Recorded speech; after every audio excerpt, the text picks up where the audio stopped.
today's vlog ay pupunta kami ngayon sa Anahaw Farm and Resort dito sa May Lipa, Batangas. Makikita siya sa waste.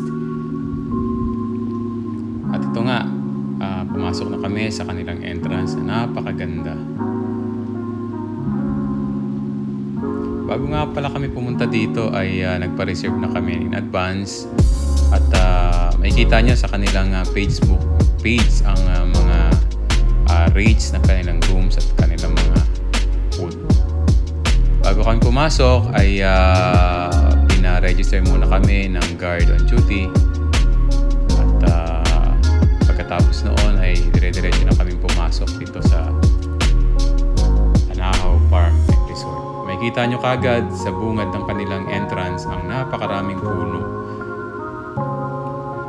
Napakasarap ng ambience dito sa lugar na ito dahil talagang farm siya at mayroong mga bahay na po pwede nyong rentahan. Ito nga, papunta na kami doon sa kanilang office upang kami po ay check-in na sa aming kwarto.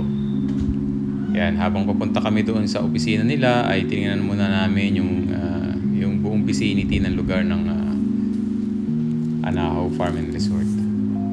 At dito sa punto na ito ay nahanap namin yung office at pinagtanong namin doon sa mga caretaker kung saan. At mabait naman ang kanilang mga staff at tinuro sa amin yung kanilang office at kung saan pwedeng mag-parking.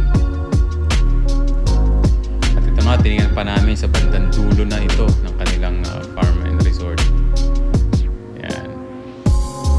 Kasi tinitingnan namin kung saan kami po pwedeng mag-park at saan kami po pwede pang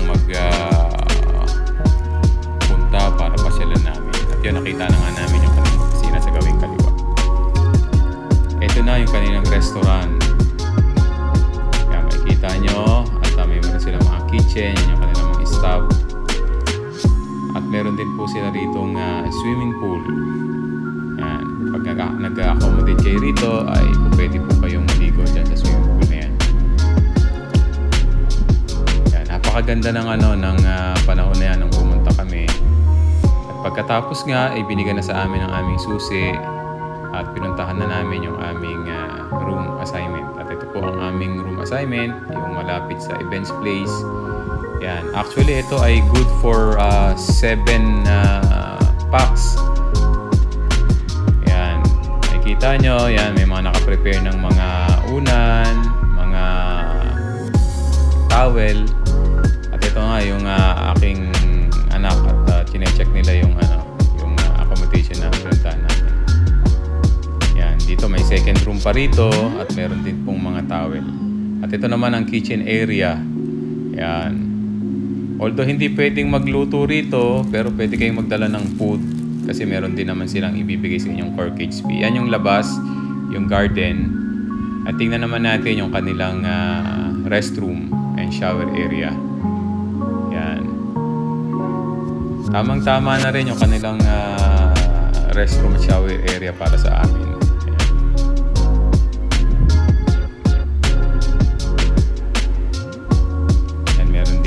Water heater dahil medyo malamig din ang panahon dito sa Lipa, Batangas. Yan lang gamit ko pag video, cellphone lang. Yan ang kabuuan ng kwarto na amin pong kinuha dito sa Anahaw Farm and Resort. Dito kami mag-i-stay ng Christmas Eve hanggang kinabukasan. Diyan na si Bunso umupo na. Yan yung kanilang towel. Napakaganda, napaka-presko dito sa loob ng kwarto. Kahit na hindi ka na gumamit ng aircon ay napakalakas na ng hangin. Pagkatapos nga niyan, nag-dinner na kami doon sa kanilang restaurant. Nag-advance order na kami nung pag-register namin. Yan yung lugar namin, yung Events Bungalow.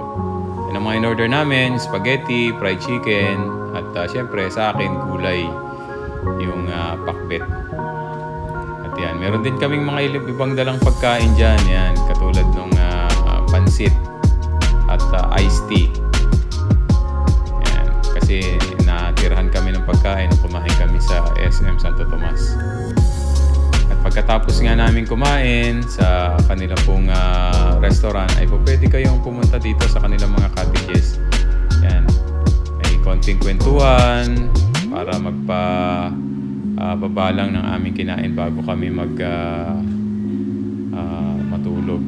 At kinabukasan nga, yan, ay naglakad-lakad kami ni Mrs. dito sa lugar ng Anahaw Farm and Resort. Yan yung mga bahay nila, yung mga accommodation nila. Yan. Makikita nyo rin, may mga cottages yan sa gawing kaliwa at meron ding playground. Napakaganda talaga ng vibes dito sa Anahaw. Talagang farm and province vibes talaga.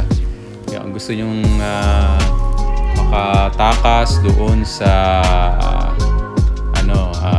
magulong mundo ng Manila ay perfect po itong lugar na ito ng Anahaw Farm Resort. Yan pa yung mga ibang bahay nila.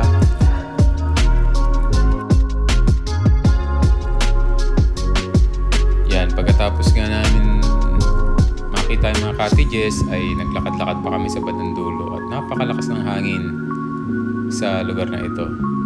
At ito pa yung mga ilan nilang mga accommodation, yan yung mga maliliit na room. Nakaka-relax talaga habang tinitingnan mo yung mga berdeng mga grasses nila. At ito nga ang aking kasama, si Mrs. sa paglalakad. Yan. At papunta na kami doon sa restaurant upang mag-breakfast. Meron nga palang free na breakfast for two ang binibigay nila sa kanilang mga kliyente. Yan, dito pag diretso namin na yan at pagbaba ay may makikita kang garden sa area na yan. At sa gawing kanan naman, nandun ang kanilang mga restaurant.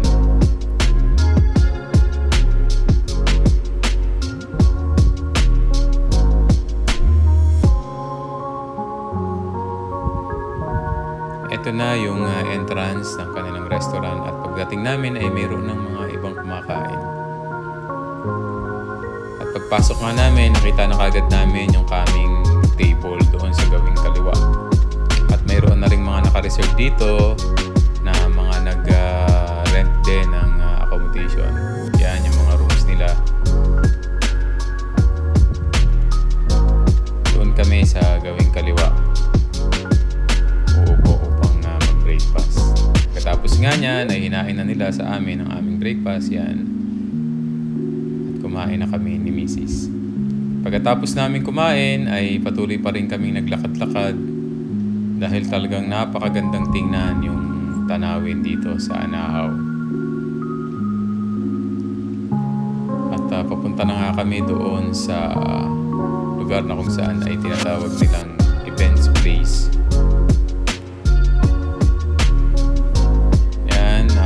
Naming ninanamnam yung napakasarap na simoy ng hangin sa lugar na ito. Siguro mga bandang 8:30 AM naglalakad kami dito. Hindi pa masyadong mainit kaya masarap pang maglakad-lakad.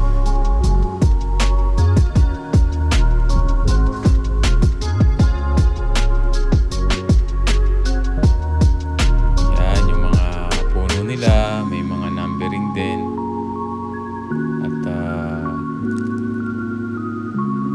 napakaganda ng mga bulaklak na nasa kilid ng daan.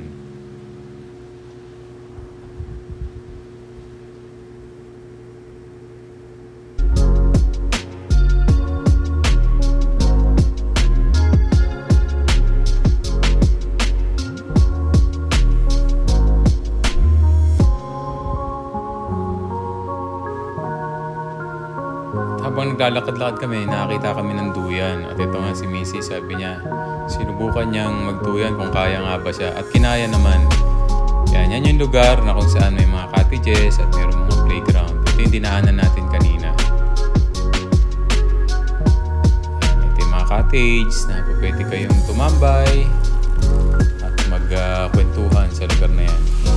Ito naman yung events place. sabi ko kanina, yan, may mga cottages din dyan. At doon sa bandang dulo, nandun yung malaki nilang lugar na kung saan po pwede kayong mag-renta ng lugar na yan sa mga occasions. For example, birthday, weddings. Yan. Kinikater din nila yung mga ganyan mga occasion. Yan. Napakaluwag ng lugar na yan. At napakaganda ng area na to. Yan. Pwede kayong mag-display dyan sa stage na maliit. Huwag niyong kalimutan ng Anahaw Farm Resort sa Lipa, Batangas.